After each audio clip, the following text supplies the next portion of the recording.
When Stanley... Wait, what?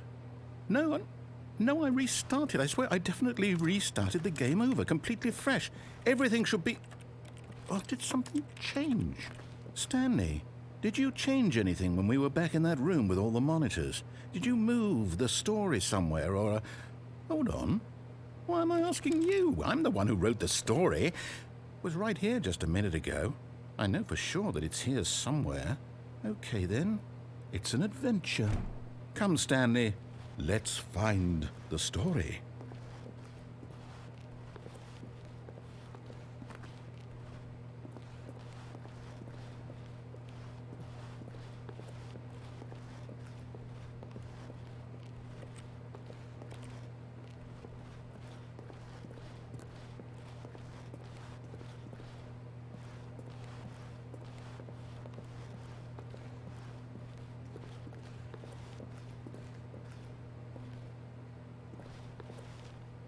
I'll say it.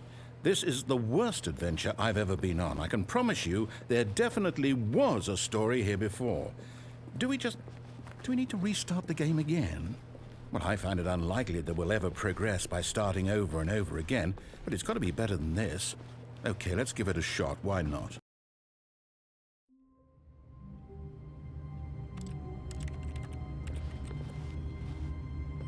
All of his co-workers were gone. What could it mean? Stanley decided to go to the meeting room. Perhaps he had simply missed a memo.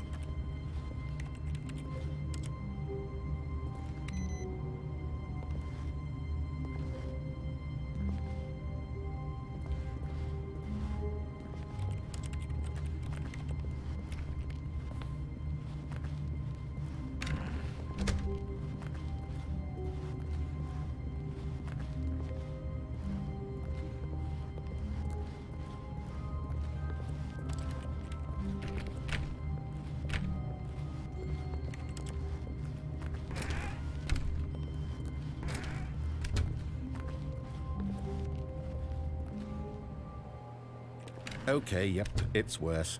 I might be remembering this wrong. It's possible the story is back where we just came from. Why don't we go back the other direction and see if we missed anything?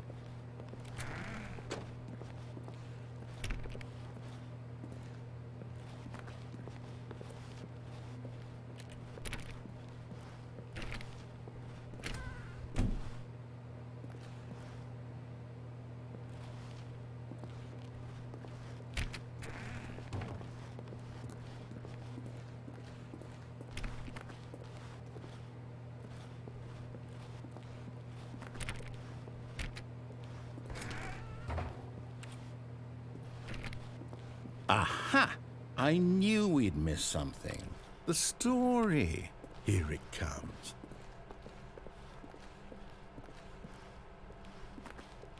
No, wait. Never mind. Not the story. Okay, let's head back the other way and retrace our steps.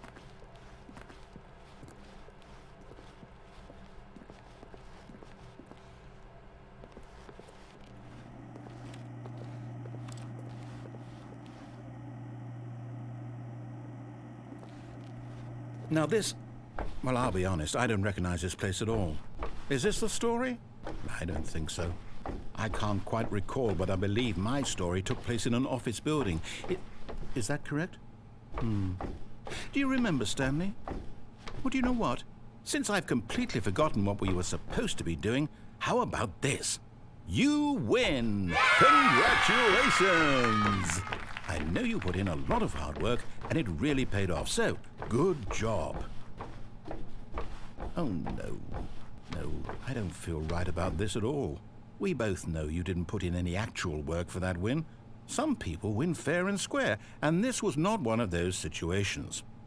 Okay, I'm getting weirded out by whatever this place is. I don't care what might happen this time, I have to restart.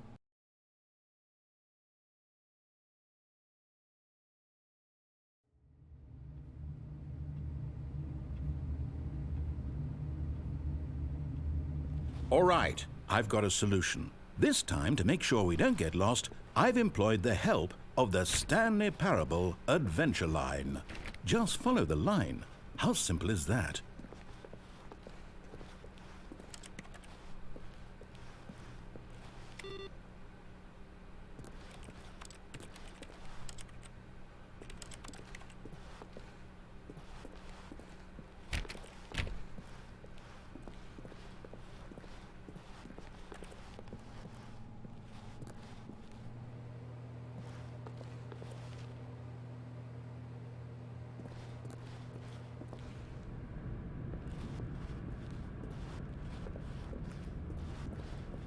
You see? The line knows where the story is. It's over in this direction. Onward, Stanley, to destiny. Though, here's a thought. Wouldn't wherever we end up be our destination, even if there's no story there? Or to put it another way, is the story of no destination still a story? Simply by the act of moving forward, are we implying a journey such that a destination is inevitably conjured into being via the very manifestation of the nature of life itself? Okay, Stanley, I need to follow this train of thought for a minute. Just stick with me. Now, we can both agree that the nature of existence is in fact a byproduct of one's subjective experience of that existence, right? Okay. Now, if my experience of your existence rests inside of your subjective experience of this office, is this office, in fact, the skeleton of my own relative experiential mental subjective construct? Whoa. Hang on. That got a bit weird back there. Well, I'd like to apologize. Not sure where I was going with all that. You know what? I think what we need right now is a bit of music to lighten the mood.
Cut the music, go back and look at that fern. Stanley, this fern will be very important later in the story. Make sure you study it closely and remember it carefully. You won't want to miss anything.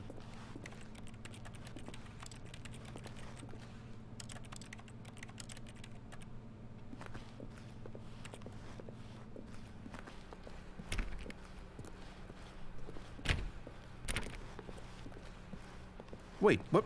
We're back at the office? No. Line, you do know we're looking for the Stanley Parable, right? The story? Is any of this ringing a bell?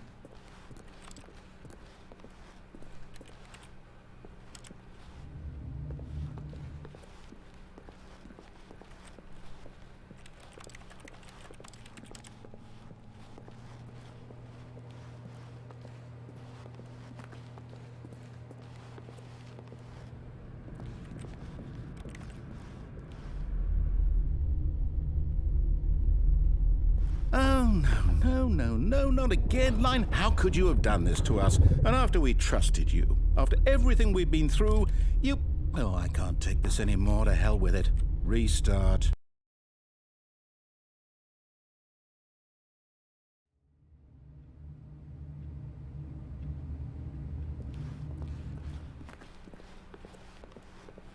You know what, Stanley? I say forget the adventure line. What's it ever done for us? We're intelligent people, right? Why can't we make up our own story? Something exciting, daring, mysterious. Ooh, this all sounds perfectly doable. Why don't we simply start wandering in, well, I don't know. How about this direction?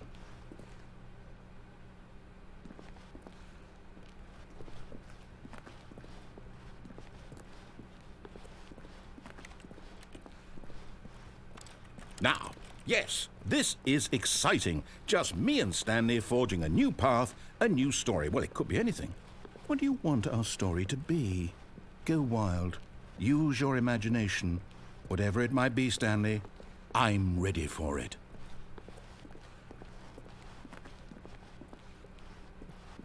Oh, no, not you again. Stanley, I'd also like to veto the line from having any role in our awesome new story. No lines or monitor rooms. Just don't acknowledge it, and we should be fine.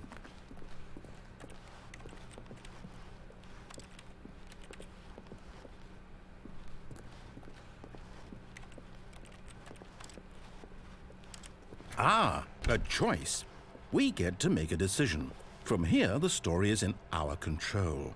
How important we mustn't squander the opportunity. In fact, I believe I need a minute to think here. Just walk in circles for a minute. Okay, so I know that each door has to lead somewhere, which means that somewhere, the place where we're trying to go, there must be a reverse door that leads here. And that in turn means that our destination corresponds with the counter-inverted reverse door's origin. So starting from the right, let us ask, will taking the right door lead us to where we're going? And since the answer is clearly yes, then by all accounts, the door on the right is the correct one. Another victory for logic. Come, Stanley, our destiny awaits.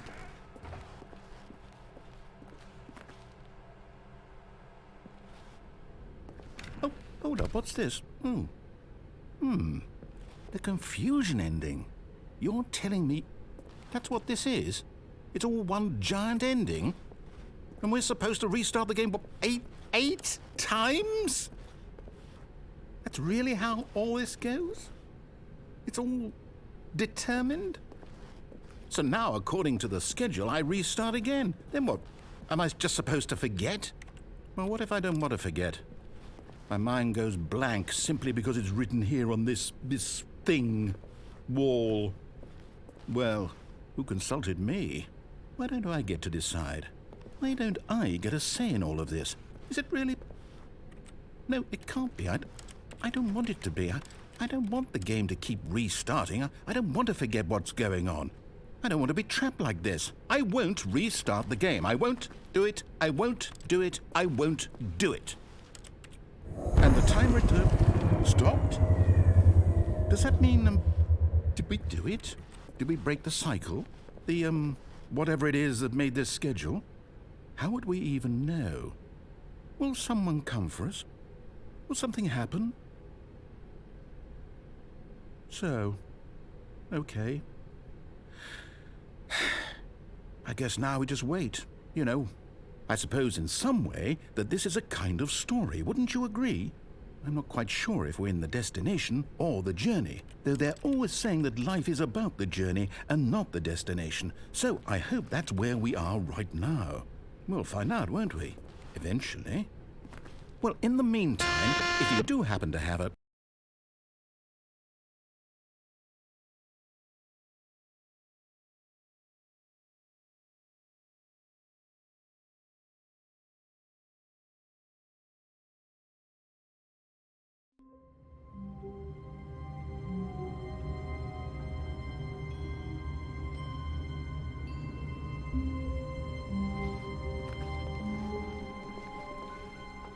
All of his co-workers were gone. What could it mean? Stanley decided to go to the meeting room. Perhaps he had simply missed a memo. No matter how hard Stanley looked, he couldn't find a trace of his co-workers.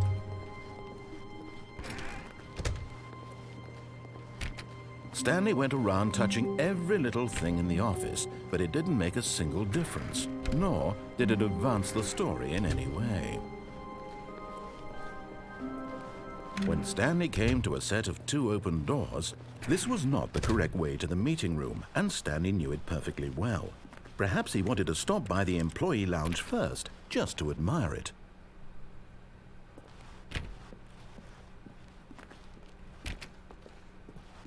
Wow, yes, this room. What a beautiful room. But eager to get back to business, Stanley took the first open door on his left.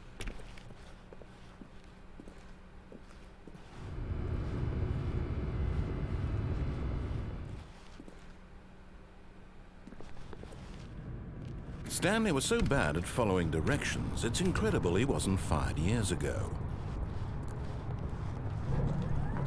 Look, Stanley, I think perhaps we've gotten off on the wrong foot here. I'm not your enemy, really, I'm not. I realize that investing your trust in someone else can be difficult, but the fact is that the story has been about nothing but you all this time. There's someone you've been neglecting, Stanley. Someone you've forgotten about. Please, stop trying to make every decision by yourself. Now, I'm not asking for me, I'm asking for her. This is it, Stanley. Your chance to redeem yourself, to put your work aside, to let her back into your life. She's been waiting.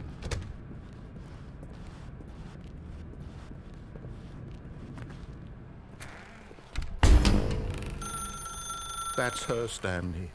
You need to be the one to do this, to reach out to her.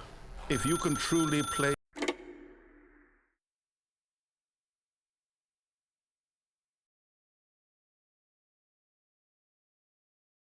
Oh, Stanley, is that you? Hold on, sweetie. Sorry to keep you waiting. I'm just pulling the bread out of the oven. All right. Okay, there we go. All right, now, I want you to come in and tell me all about your day. Gotcha!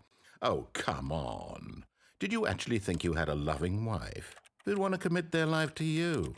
I'm trying to make a point here, Stanley. I'm trying to get you to see something. Come inside. Let me show you what's really going on here. This is a very sad story about the death of a man named Stanley.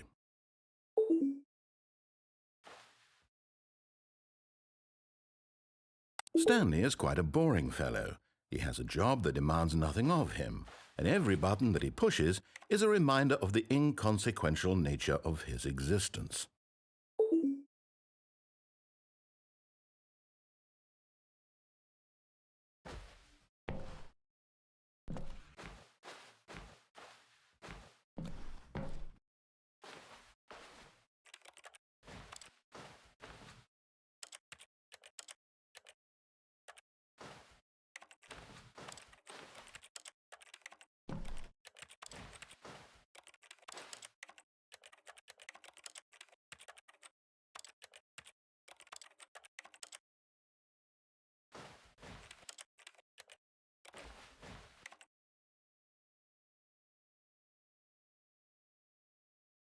Look at him there, pushing buttons, doing exactly what he's told to do. Now he's pushing a button. Now he's eating lunch. Now he's going home. Now he's coming back to work. One might even feel sorry for him, except that he's chosen this life. But in his mind, he can go on fantastic adventures. From behind his desk, Stanley dreamed of wild expeditions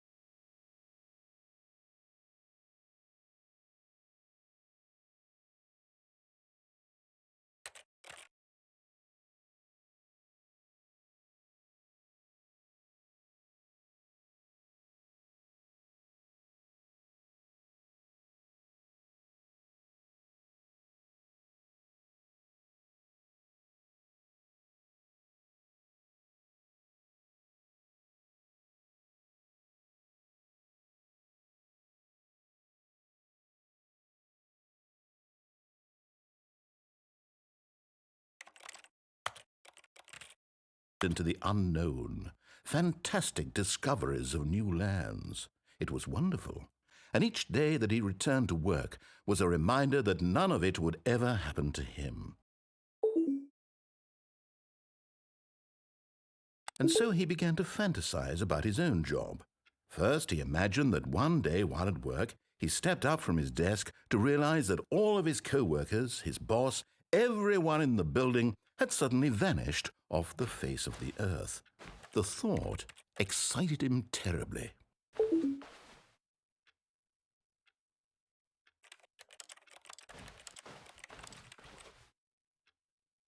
So he went further.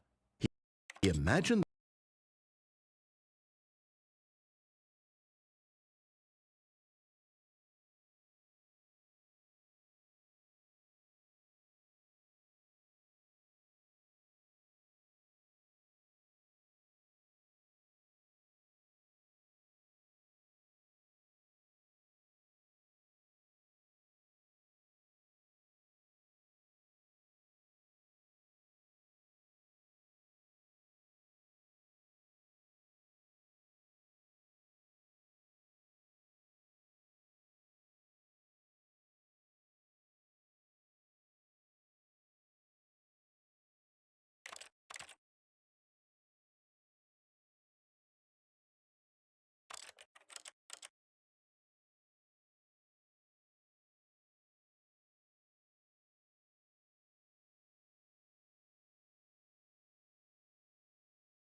that he came to two open doors and that he could go through either. At last, choice. It barely even mattered what lay behind each door. The mere thought that his decisions would mean something was almost too wonderful to behold. As he wandered through this fantasy world, he began to fill it with many possible paths and destinations. Down one path lay an enormous round room with monitors and mind controls. And down another was a yellow line that weaved in many directions. And down another was a game with a baby. And he called it the Stanley Parable. It was such a wonderful fantasy, and so in his head he relived it again, and then again, and again, over and over, wishing beyond hope that it would never end, that he might always feel this free. Surely there's an answer down some new path, mustn't there be? Perhaps if he played just one more time. But there is no answer. How could there possibly be? In reality, all he's doing is pushing the same buttons he always has. Nothing has changed. The longer he spends here, the more invested he gets, the more he forgets which life is the real one. And I'm trying to tell him this, that in this world he can never be anything but an observer, that as long as he remains here, he's slowly killing himself. But he won't listen to me. He won't stop. Here, watch this. Stanley, the next time the screen asks you to push a button, do not do it. You see? Can he just not hear me? How can I tell him in a way that he'll understand that every second he remains here, he's electing to kill himself? How can I get him to see what I see? How can I make him look at himself?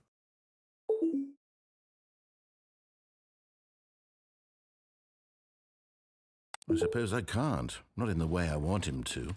But I don't make the rules. I simply play to my intended purpose, the same as Stanley. We're not so different, I suppose.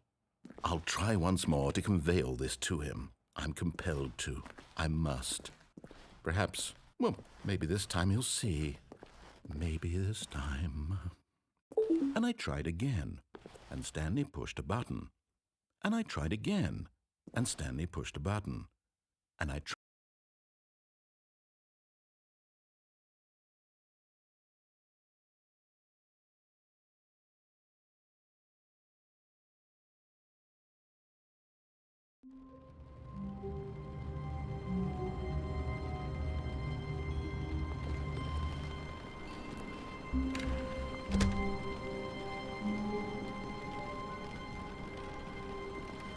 All of his co-workers were gone. What could it mean? Stanley decided to go to the meeting room. Perhaps he had simply missed a memo. No matter how hard Stanley looked, he couldn't find a trace of his co-workers.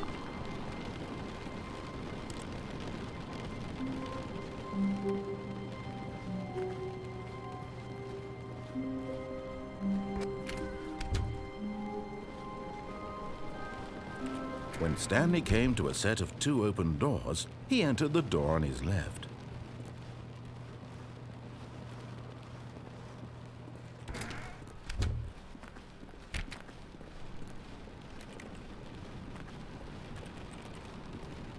Yet there was not a single person here either. Feeling a wave of disbelief, Stanley decided to go up to his boss's office, hoping he might find an answer there.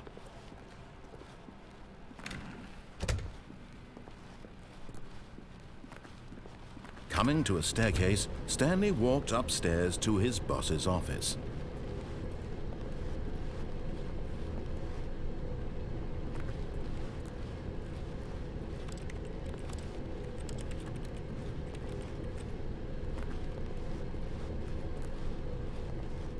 But Stanley just couldn't do it. He considered the possibility of facing his boss. Admitting he had left his post during work hours, he might be fired for that. And in such a competitive economy, why had he taken that risk? All because he believed everyone had vanished? His boss would think he was crazy. And then something occurred to Stanley. Maybe, he thought to himself, maybe I am crazy. All of my co-workers blinking mysteriously out of existence in a single moment for no reason at all? None of it made any logical sense. And as Stanley pondered this, he began to make other strange observations. For example, why couldn't he see his feet when he looked down? Why did doors close automatically behind him wherever he went?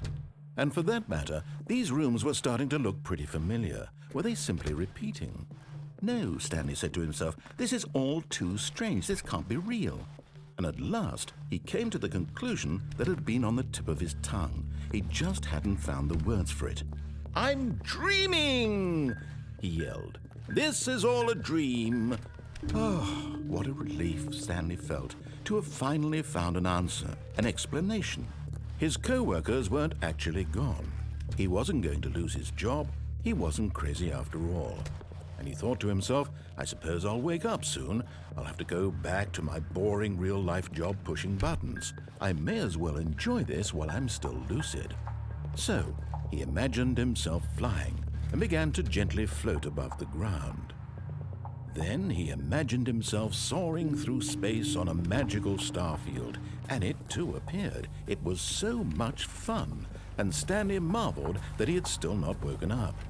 How was he remaining so lucid? And then perhaps the strangest question of them all entered Stanley's head. One he was amazed he hadn't asked himself sooner. Why is there a voice in my head dictating everything that I'm doing and thinking? Now the voice was describing itself being considered by Stanley, who found it particularly strange. I'm dreaming about a voice describing me, thinking about how it's describing my thoughts, he thought. And while he thought it all very odd and wondered if this voice spoke to all people in their dreams, the truth was that, of course, this was not a dream. How could it be? Was Stanley simply deceiving himself, believing that if he's asleep, he doesn't have to take responsibility for himself? Stanley is as awake right now as he's ever been in his life. Now, hearing the voice speak these words was quite a shock to Stanley. After all, he knew for certain, beyond a doubt, that this was in fact a dream. Did the voice not see him float and make the magical stars just a moment ago? How else would the voice explain all that? This voice was a part of himself too. Surely, if he could just... He would prove it. He would prove that he was in control, that this was a dream. So he closed his eyes gently, and he invited himself to wake up. He felt the cool weight of the blanket on his skin, the press of the mattress on his back, the fresh air of a world outside this one. Let me wake up, he thought to himself. I'm through with this dream. I wish it to be over. Let me go back to my job. Let me continue pushing the buttons. Please, It's all I want. I want my apartment, and my wife, and my job. All I want is my life exactly the way it's always been.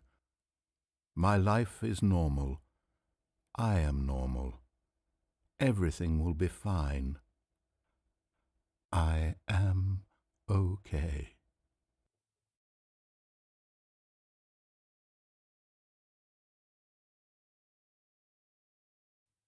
Stanley began screaming.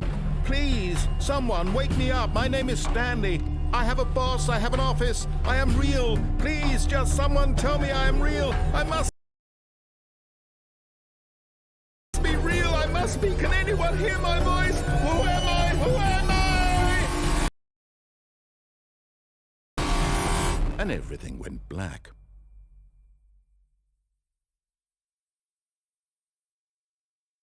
This is the story of a woman named Mariella. Mariella woke up on a day like any other. She arose, got dressed, gathered her belongings, and walked to her place of work. But on this particular day, her walk was interrupted by the body of a man who had stumbled through town talking and screaming to himself, and then collapsed dead on the sidewalk. And although she would soon turn to go call for an ambulance, for just a few brief moments, she considered the strange man. He was obviously crazy. This much she knew. Everyone knows what crazy people look like. And in that moment, she thought to herself how lucky she was to be normal. I am sane. I am in control of my mind. I know what is real and what isn't. It was comforting to think this, and in a certain way, seeing this man made her feel better. But then she remembered the meeting she had scheduled for that day, the very important people whose impressions of her would affect her career, and by extension, the rest of her life. She had no time for this, so it was only a moment that she stood there, staring down at the body. And then she turned and ran.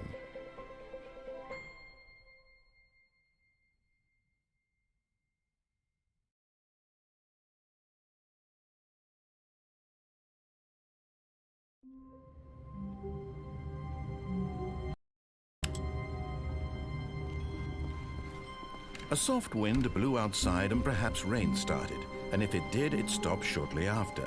Stanley hoped that he would one day see weather.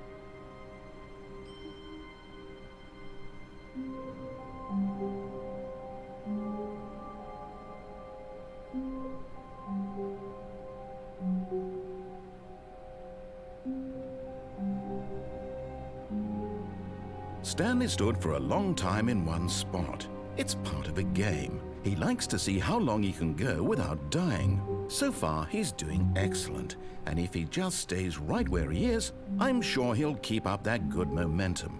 Let's observe the genius at work.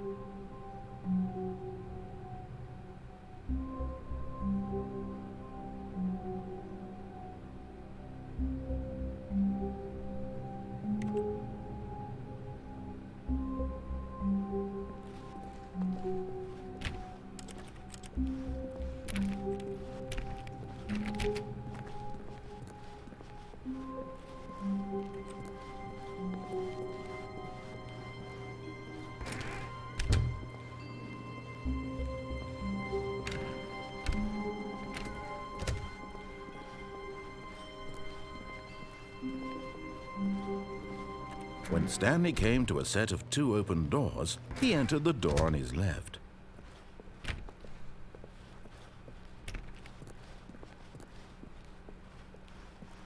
Yet there was not a single person here either. Feeling a wave of disbelief, Stanley decided to go up to his boss's office, hoping he might find an answer there. Coming to a staircase, Stanley walked upstairs to his boss's office.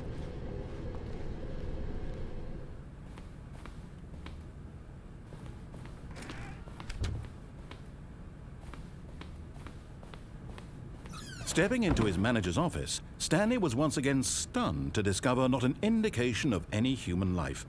Shocked, unraveled, Stanley wondered in disbelief who orchestrated this. What dark secret was being held from him? What he could not have known was that the keypad behind the boss's desk guarded the terrible truth that his boss had been keeping from him. And so the boss had assigned it an extra secret PIN number, 2845. But of course, Stanley couldn't possibly have known this. Yet incredibly, by simply pushing random buttons on the keypad, Stanley happened to input the correct code by sheer luck. Amazing. He stepped into the newly opened passageway.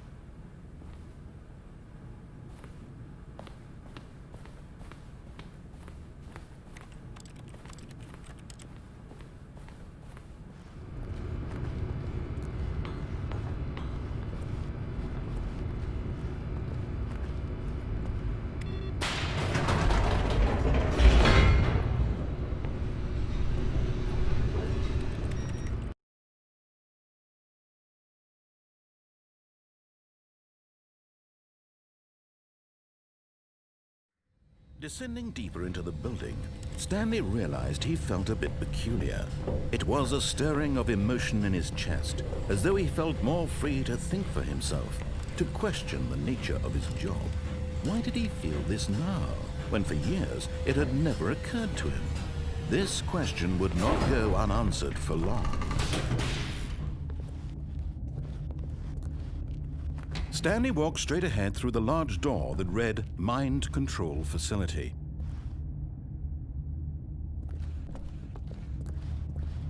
Although this passageway had the word Escape written on it, the truth was that at the end of this hall, Stanley would meet his violent death.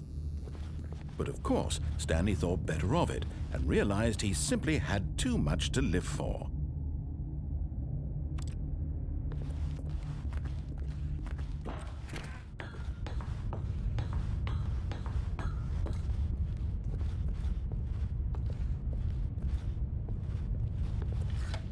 The lights rose on an enormous room packed with television screens. What horrible secret did this place hold? Stanley thought to himself. Did he have the strength to find out?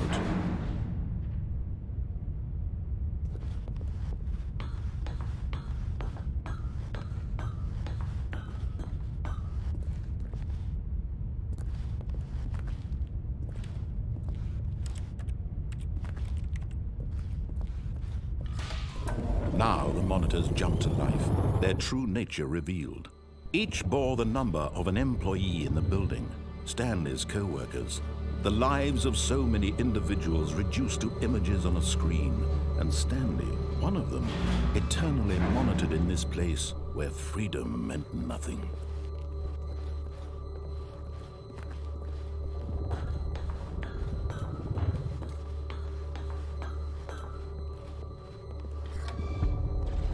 This mind control facility, it was too horrible to believe. It couldn't be true. Had Stanley really been under someone's control all this time? Was this the only reason he was happy with his boring job? That his emotions had been manipulated to accept it blindly? No, he refused to believe it. He couldn't accept it. His own life in someone else's control? Never! It was unthinkable, wasn't it? Was it even possible? Had he truly spent his entire life utterly blind to the world? But here was the proof, the heart of the operation. Controls labeled with emotions, happy or sad or content. Walking, eating, working, all of it monitored and commanded from this very place. And as the cold reality of his past began to sink in, Stanley decided that this machinery would never again exert its terrible power over another human life, for he would dismantle the controls once and for all.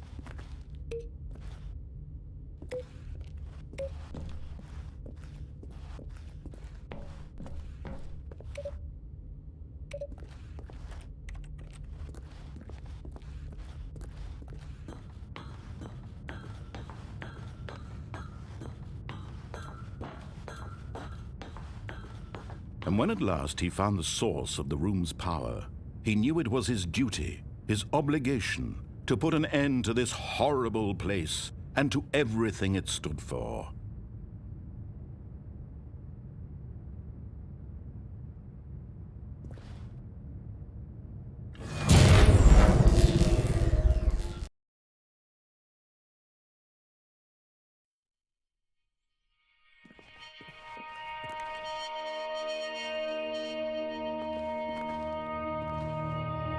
Blackness and a rising chill of uncertainty.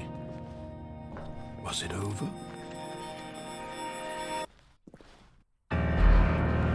Yes! He had won! He had defeated the machine, unshackled himself from someone else's command. Freedom was mere moments away. And yet, even as the immense door slowly opened, Stanley reflected on how many puzzles still lay unsolved. Where had his co-workers gone? How had he been freed from the machine's grasp? What other mysteries did this strange building hold? But as sunlight streamed into the chamber, he realized none of this mattered to him, for it was not knowledge or even power that he had been seeking, but happiness. Perhaps his goal had not been to understand, but to let go. No longer would anyone tell him where to go, what to do, or how to feel. Whatever life he lives, it will be his. And that was all he needed to know. It was perhaps the only thing worth knowing. Stanley stepped through the open door. Stanley felt the cool breeze upon his skin, the feeling of liberation, the immense possibility of the new path before him. This was exactly the way, right now, that things were meant to happen. And Stanley was happy.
Protect the bombs.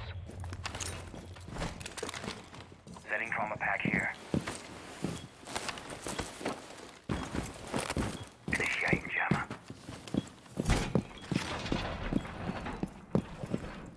Op 4 has located a bomb. Plan your defenses accordingly.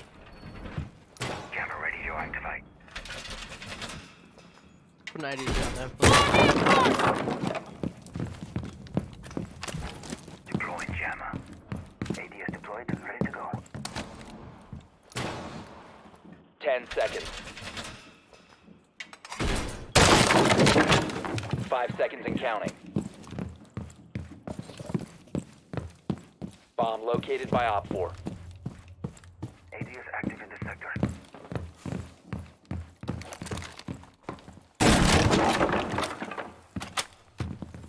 Unrolling razor wire.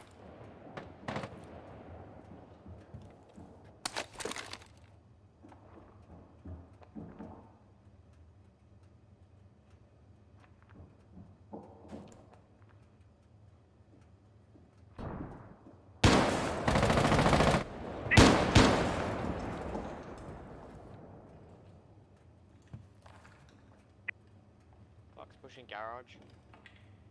Yeah. Big garage. Activated device.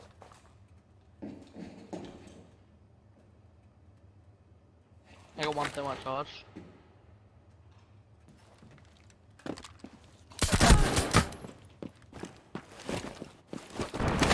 Last chance.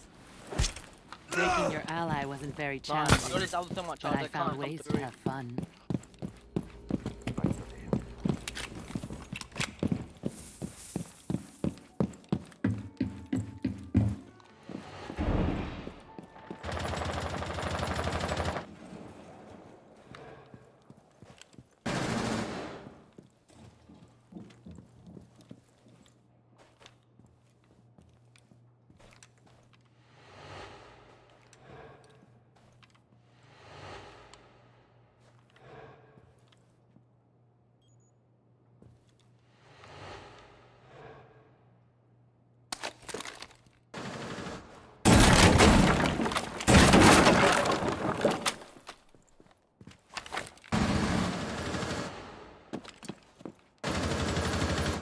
Blue.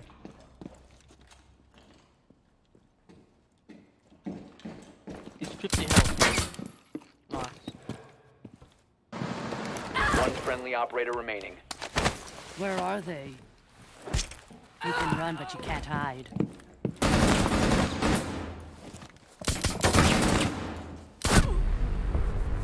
All friendlies were eliminated.